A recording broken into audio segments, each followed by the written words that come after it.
ዛሬም ትልቅ ስኬት ፈጣሪ አምላክ ሰጥቶናል። ፈጣሪ አምላክን እጅግ አድርገን እናመሰግናለን። የአዲስ አበባ ህዝብን ደግሞ እንኳን ደስ ያላችሁ ማለት እወዳለሁ። በከተማችን ያልነበረ የመሰረተ ልማት አይነት ይሄው ለአዲስ አበባ ነዋሪዎች፣ ለአዲስ አበባ ወጣቶች፣ ለአዲስ አበባ ህፃናት እንኳን ደስ ያላችሁ የሚል ትልቅ ብስራት አለን። ዛሬ ከእንጦጦ ተነስተን የቀበና ወንዝ ዳርቻን እስከ ቀበና ግድብ ድረስ ያለውን የመጀመሪያው ምዕራፍ አጠናቀናል። ከ10.5 ኪሎ ሜትር በላይ ርዝመት ያለው ከ33 ኪሎ ሜትር በላይ የእግረኛ መንገድ ያለው ሃይኪንግ ያለው በርካታ አዳዲስ የመሰረተ ልማቶች የተገነቡለት ለመጀመሪያ ጊዜ ደግሞ በከተማችን ውስጥ ግድብ እንገድባለን ብለን ቃል ገብተን ነበረ። ቀበና ላይ እነሆ ማለት እንወዳለን። ቀበና ላይ እነኚህ መሰረተ ልማቶች ሲሰሩ በርካታ ትርጉሞች አሏቸው። በቅድሚያ ቀበና ታሪካዊ ነው።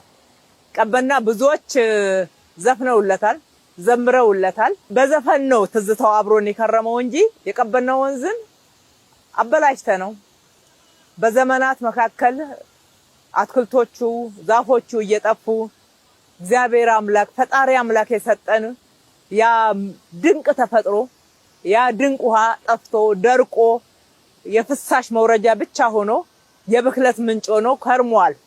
በዚህ አይነት ሁኔታ ትውልድ አልፏል ማለት ነው። ነገር ግን እዚህ አካባቢ የተወለዱ ያደጉ ልጆች ቀበና ምን ያህል ትልቅ የፈጣሪ ስጦታ እንደነበረ በዘፈናቸው በዝማሪያቸው አንጎራጉረው ሊያስታውሱን እንድንናፍቀው ሊያደርጉን ሞክረዋል። ለምሳሌ ፀሐዬ ዮሐንስ ቀበና ቤና እንደምና እያለ ቤና እንደምና ቀበና ማፍጉበና ዳቅኔ ቀበኔ ፈና የሚለው ትልቅ በተፈጥሮ ያገኘ ነው። ትልቅ የረፍት ቦታ ቀዝቀዝ ራሳችንን እናርግ አረፍን በልበት እያለ በኦሮምኛ ቋንቋ ሳይገድበው ይዘፍን ነበረ። በርግጥ እሱ በሚዘፍንበት ሰዓት ቀበና እሱ እንዳለው አልነበረም። ሄደን አረፍ ነፋስ የምንልበት ቀዝቀዝ የምንልበት ቦታ አይደለም። ለምን እንቃጠላለን ነው እያለ ለምን እንቃጠላለን? ምክንያቱም ተፈጥሮ ዲግሬድ አድርጓል እያለን ነው። እሱ ብቻ አይደለም። አሊ ብራ ቢሻን አዲስ አበባ እያለ የዘፈነው ዘፈን አዲስ አበባ ላይ ያሉ ተፈጥሯዊ ወንዞች ምን ያክል ድንቅ የተፈጣሪ ስጦታ እንደሆኑና ልንንከባከባቸው ይገባ እንደነበረ ጥሪ ሲያደርጉ ነው የኖሩት። ጊዜው ደርሶ ፈጣሪ አምላክ ረድቶን እነሆ ይሄው ብለን ለዚህኛው ትውልድ ማቅረብ ችለናል ማለት ነው።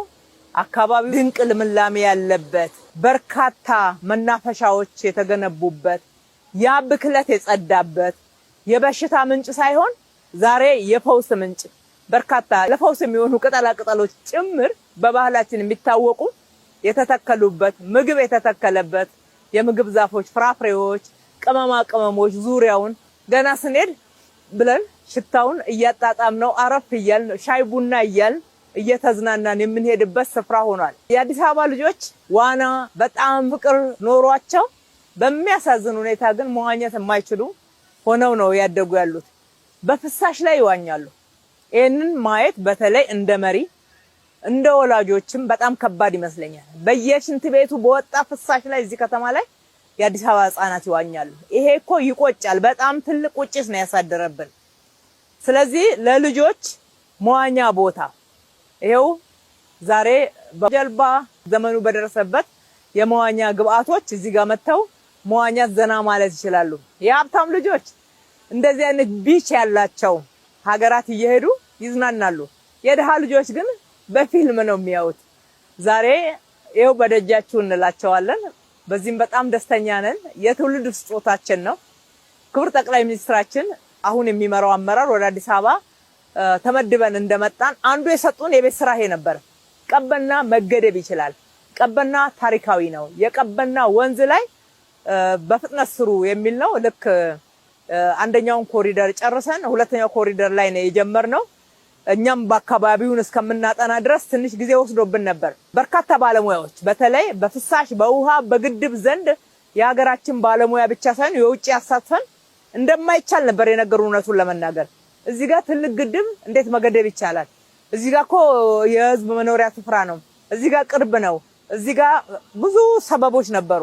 እነኛን ሁሉ ሰዎች ግን ማለፍ ችለን እነሆ እነሱንም ጭምር እንላለን የመጀመሪያዎቹ ሸኝተን ጠንካራ ደፋር በሆኑ የሀገራችን ወጣት ባለሙያዎች ዲዛይን ተደርጎ በእነሱ እጅ ተገንብቶ እኛም ያለንን ለከተማችን ነዋሪዎች መስጠት ከሚገባው ውስጥ አንዱ ይሄ ነው ብለን ተፈጥሮን ጠብቆ አዳዲስ እሴት ተጨምሮበት አምሮ ተውቦ በዚህ ስፍራ ላይ ለነዋሪዎቻችን እነሆ ለማለት ችለናል ማለት ነው። የዚህ ቀበና ድልድይ ጋብቻ አይደለም ግድብ የገነባ ነው። በየቦታው አነስ ያሉ ወደ 16 የሚደርሱ ግድቦች እናገኛለን።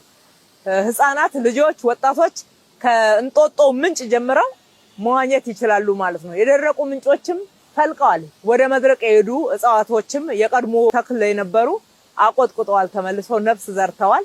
ሪቨር ባንክመንት ወይም ደግሞ ከሪቨር ባንኩ በተጨማሪ በአካባቢው ላይ በጣም ረጅም በኮንሶ እርከን ስራ በጋቢዮን በድጋፍ ግንብ በድምሩ ወደ 40 ኪሎ ሜትር የሚሆን ወደ 20 የሚሆን ኮንሶ እርከን ስራ ወይም ደግሞ የጋቢዮን ስራ አድርገን አፈርን ምህዳርን ጠብቀናል።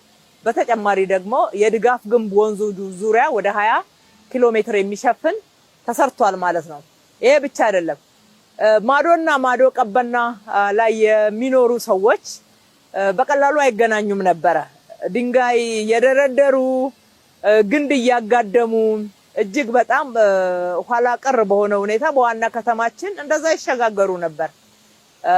በክረምት ደግሞ ጭራሽ አይቻልም፣ ጎርፍም ሰው ይጎዳ ስለነበር ማለት ነው።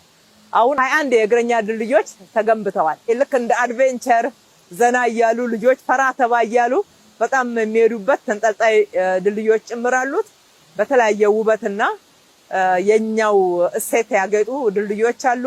እግረኞች በዚህ ጋር ሲያልፉ በደንብ ዘና ማለት ይችላሉ። በመስመሩ ላይ ምንም አይነት የህዝብ መጸዳጃ አልነበረም። እንኳን መጸዳጃ ሊኖርና ጭራሽ የመጸዳጃ ቤት ፍሳሽ ነበር የሚለቀቅበት የነበረው። እያንዳንዱ ወንዝ ዳር በራሱ መጸዳጃ ነበር ማለት ይቻላል። አሁን ግን ወደ 23 የሚደርሱ መጸዳጃ ቤቶችን ሰርተናል። በዚህ ዘና ለማለት የሚንቀሳቀሱ ሰዎች የአካባቢውን ንጽህና እየጠበቁ መጠቀም ይችላሉ። በተጨማሪም አዳዲስ ከ50 ሺህ በላይ ችግኞችን ተክለናል። በጥሩ ሁኔታ ጸድቀዋል።